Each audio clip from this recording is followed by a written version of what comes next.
대통령은 오늘 오후 제48차 국무회의를 주재했습니다. 오늘 회의에서 3건의 부처 보고와 77건의 안건이 올라왔습니다.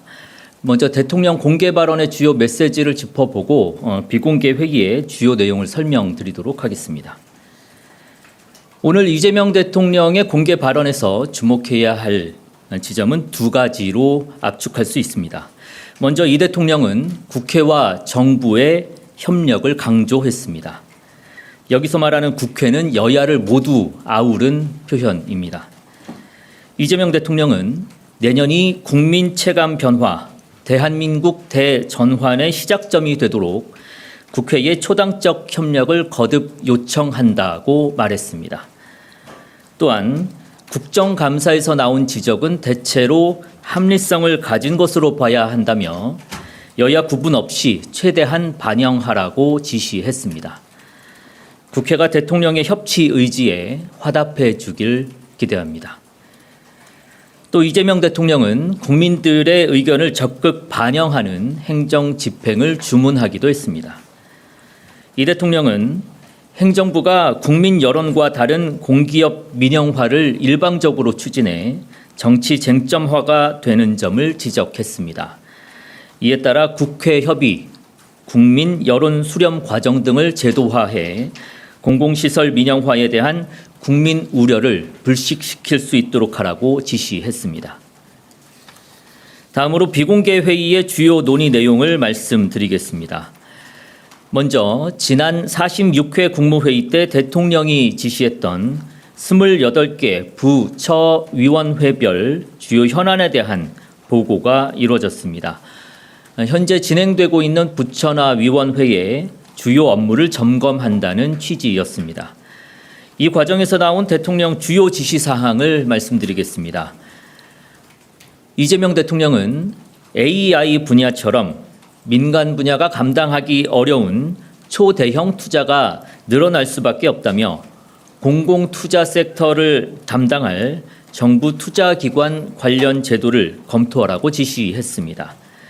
또한 AI를 쉽게 접근하고 쉽게 활용할 수 있도록 과학기술 교육을 더 많이 제공해야 한다며 교육부와 과학기술부가 협력해 개선 방안을 수립해달라고 지시했습니다. 이재명 대통령은 전 부처에 공통으로 적용되는 업무 지침을 전달하기도 했습니다. 이 대통령은 모든 부처에 명확하게 업무 방침이 서면 신속하게 처리하라고 당부했습니다. 용역이나 검토 등으로 인해서 시기를 놓쳐서 실기해서는 안 된다는 취지였습니다. 아울러 모든 정책 영역에서 지방에 인센티브를 줄 방안을 고민해 달라며 이른바 지방 우대 정책 방침을 재차 강조하기도 했습니다. 다음은 의안심의 결과를 말씀드리겠습니다. 오늘 국무회의에서는 국회 본회의를 통과해 정부로 이송된 73건의 법률 공포안, 3건의 대통령령안, 1건의 일반 안건이 상정됐습니다. 상정된 안건은 모두 원안 가결됐습니다. 특히 이번에 가결된 안건 중에는 이재명 정부의 국정과제와 관련된 법령 개정 18건도 포함되었습니다. 대표적으로 국립공원공단의 산불 대응 역량 강화를 위한 국립공원공단법 일부 개정 법률안 공포안, 그리고 체불임금에 대한 대지급금 회수를 위해 국세 체납 처분 절차를 도입하는 임금채권보장법 일부 개정 법률안 공포안 등이 있었습니다. 이상입니다. 질문 있으신 기자 여러분들의 질문을 받도록 하겠습니다. 제일 앞에 마이크 전달해 주십시오. 네, 뉴스원 한재준 기자입니다.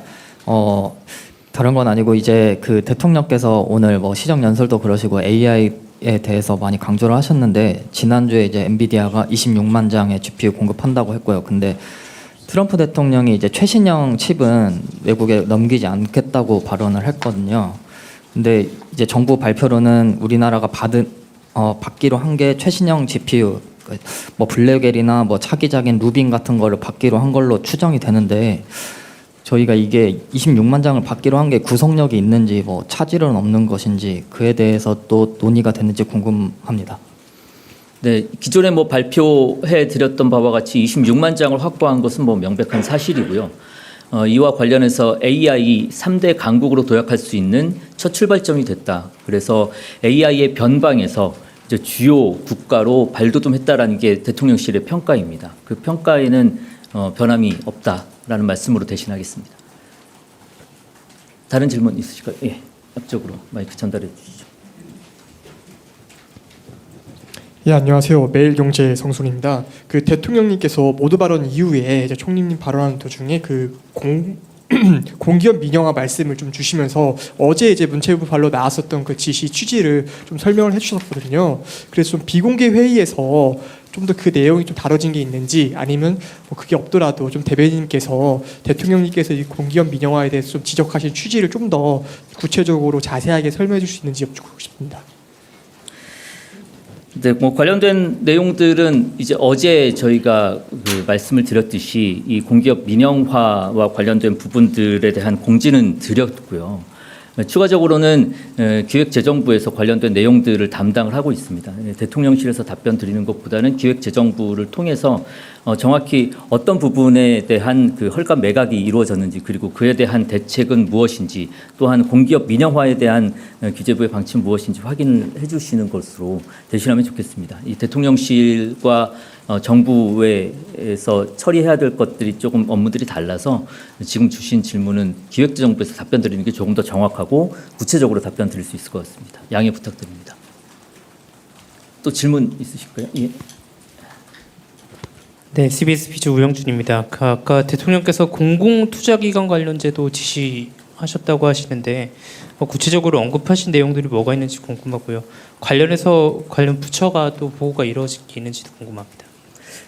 지금 오늘 브리핑을 해드렸던 그 대목 정도로 말씀을 드렸습니다. 오늘 부처 업무 보고가 워낙 양이 많아서 한 건 한 건을 디테일하게 말씀드릴 수 있는 기회는 적었고 관련되어 있는 지시사항이나 방침들을 각 부처에 전달하고 또 부처 공통된 지시사항들을 전달하는 정도였어서 제가 오늘 말씀드릴 수 있는 거는 브리핑에서 말씀드렸던 그 대목 정도이고 거기에 대해서 구체화되는 거는 차후에 부처에서 다시 한번 확인드리면서 말씀드릴 수 있을 것 같습니다.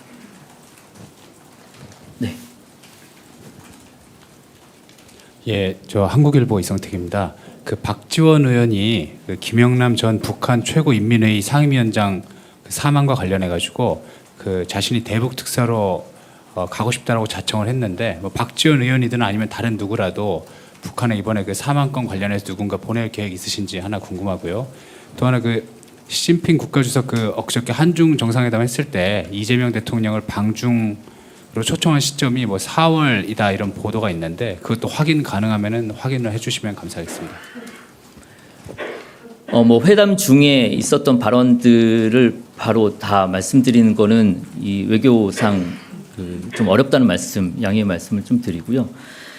북한 쪽의 특사는 오늘 국무회의에서도 그렇고 다른 데에서도 아직은 나온 바는 없습니다. 예, 제가 알고 있기로는 국방부 장관이 아마 그 메시지를 내놓은 것으로 알고 있는데 뭐 정부 측의 입장이나 메시지는 국방부 장관의 메시지로 가름해서 이해해 주시면 좋겠습니다. 그리고 중국 방문 말씀해 주셨는데 아직 중국 방문도 뭐 일자라든지 이런 것들 시기라든지 잡힌 것은 아직은 없습니다.